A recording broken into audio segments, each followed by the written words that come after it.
तो चलिए दोस्तों, लास्ट वीडियो में हमने वाइटल आउटपुट सर्किट के बारे में देखा था क्वेश्चन के ईआई का। आज हम इनपुट सर्किट को शुरू करेंगे, लेकिन उससे पहले इन शॉर्ट एक बार देख लेते हैं आउटपुट सर्किट को। रिसेंट में मैंने ये पॉइंट के वायरिंग के लिए वीडियो डाला था, तो पॉइंट से रिलेटेड बिट को ही आगे लेके चलते हैं एज आउटपुट सर्किट। जब भी पैनल से कोई कमांड दिया जाता है नॉर्मल या रिवर्स के लिए, तो नॉर्मल के लिए कमांड देने से हमारा WNR होता है और रिवर्स के लिए WRR।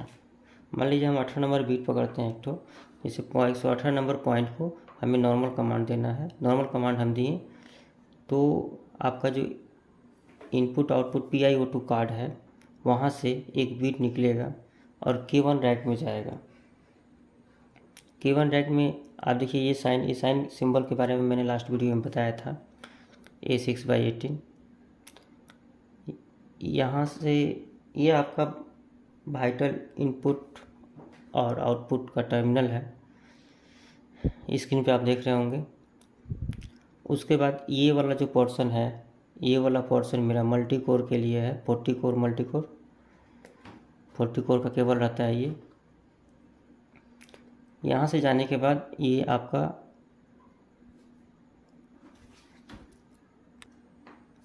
नॉन डिसकनेक्टेड वागो टर्मिनल में जाता है। जैसा कि हम जानते हैं कि कार्ड की तरफ आपका 100 के फॉर्मेट में रहता है और रिले तरफ जो जाता है वो 200 के फॉर्मेट में रहता है। तो जैसे कि ये आपका 118 मेन हुआ, 218 से आउट हुआ। आउट होने के बाद ये रिले के R2 में गया, 118 WNR फिजिकल रिले को पिकअप कराने के लिए। और इसका जो नेगेटिव है वो नेगेटिव सब लूपिंग रहता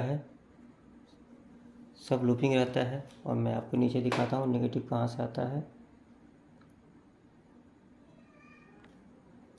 ये देखिए सब नेगेटिव लूपिंग होके लास्ट में आपका ये R नेगेटिव 17 से 24 8 के शेप में 8 बीट के लिए एक नेगेटिव। जैसे ये 17 से 24 के लिए, ये आपका 17 से 24 के लिए एक नेगेटिव, यही नेगेटिव से सभी रिले के R2 को लूपिंग किया जाता है। इन 8 के लिए नेगेटिव कॉमन रहता है, जो कि 35 मैंने बताया था, 33 34 35 36 फॉर नेगेटिव। वैसे ही 135 235।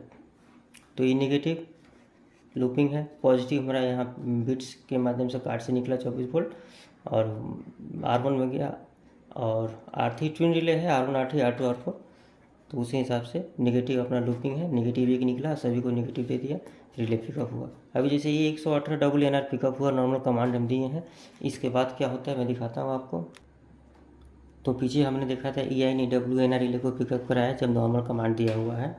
उस कंडीशन में EI 24 वोल्ट एक WNR के पिकअप कॉन्टेक्ट में ला के रखा है।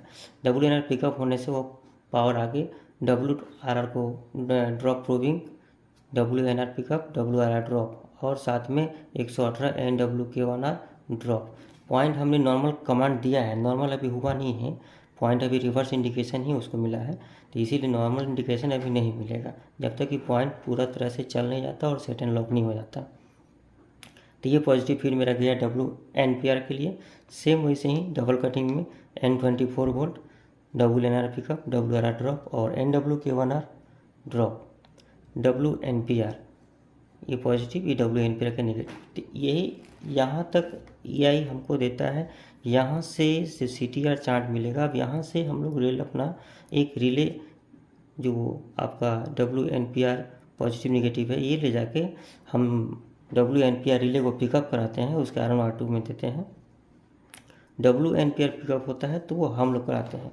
तो ये यहाँ का पर्सन जो है वो रेल का पर्सन है। यहाँ से रेल एम्प्लॉय अपना काम देखते हैं, यहाँ से आपका क्वेश्चन के लिए।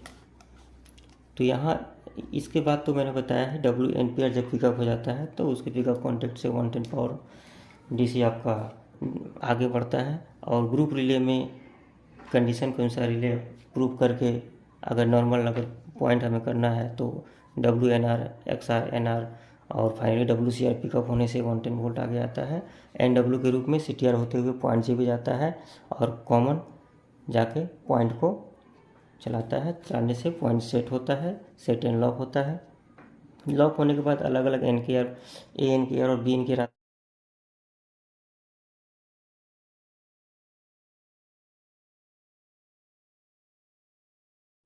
EI अपना NWKR पिकअप कराता है और उसके पिकअप कॉन्टेक्ट से जो फीड EI रखे रहता है उसके पिकअप कॉन्टेक्ट से फिर फीड को सेम वैसे ही इनपुट सर्किट कैसे बनाता है, वाइटल इनपुट कैसे बनाता है, वो हम अब देखेंगे।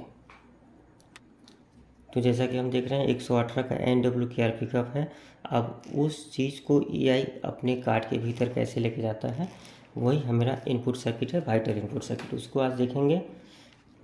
तो EI का 24 वोल्ट वाया 2 एम्प्स फ्यूज होते हुए आपका K1 रैक वाइटल और non vital input output terminal जो है वहाँ से A5 का 35 से निकल के फिर आपका मल्टी कोर केबल होते हुए 40 कोर वाला आपका नॉन डिस्कनेक्टेड वागो टर्मिनल में जाके 135 में इन 235 से आउट होके रिले के कॉन्टेक्ट में घुसता है। रिले के कॉन्टेक्ट में इन किया, फ्रॉम कॉन्टेक्ट से आउट होके आपका फिर नॉन डिस्कनेक्टेड टर्मिनल में 217 में इन और 117 से आउट होके ये कार्ड की तरफ है, इसीलिए 100 इधर 200 इधर। वापस से A5 non vital input output terminal में जाके आपका कार्ड में PiO2 कार्ड में चला जाता है। जैसे मैंने 18 के बारे में बता रहा था, NWKR पिकअप होते हुए ये इतना पार्ट कॉमन रहता है। यहाँ से पावर सब अलग अलग जाता है। इस 218 में इन, 118 से आउट और फिर आपका non vital input output terminal में से होते हुए आपका कार्ड में गया और 118 NWKR बीट मिला उसको वाइटल इनपुट के रूप में और ये पैनल को दिया, जिससे कि पॉइंट मेरा स्टडी हुआ। तो पॉइंट चलने से ऑपरेशन और डिटेक्शन दोनों का सर्किट हो गया। इसमें ऑपरेशन का सर्किट हमारा आपका वाइटल आउटपुट के रूप में और इंडिकेशन का सर्किट जैसे वाइटल इनपुट के रूप में। आउटपुट सर्किट में जैसे कि हमको रिले को पिकअप कराना होता है, EI को रिले पिकअप कराना होता है, तो पॉजिटिव नेगेटिव दोनों का ज़रूरत होता है। लेकिन इनपुट सर्किट में केवल पॉजिटिव पाथ जो है वो आपका कार्ड को जाता है।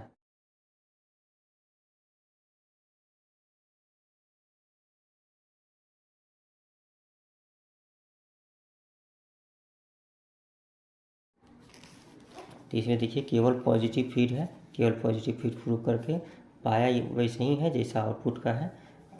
उसमें कार्ड की तरफ से शुरू होता है और इसमें हम लोग रिले कॉन्टेक्ट से कार्ड की तरफ जाते हैं। वाइटल इनपुट आउटपुट जो टर्मिनल है, जैसे ये A5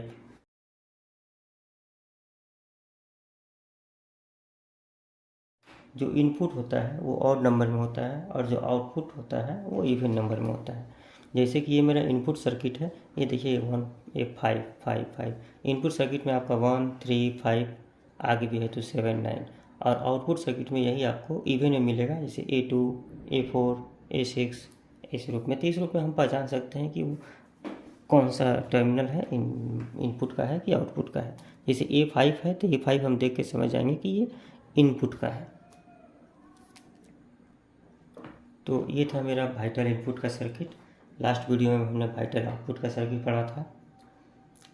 नेक्स्ट वीडियो में हम EI से फील्ड और फील्ड से EI तक का एक पाथ बनाएंगे। उसमें हम लोग फिर इन्हीं सब चीज़ों को देखा जाएगा ताकि और ठीक से हम लोग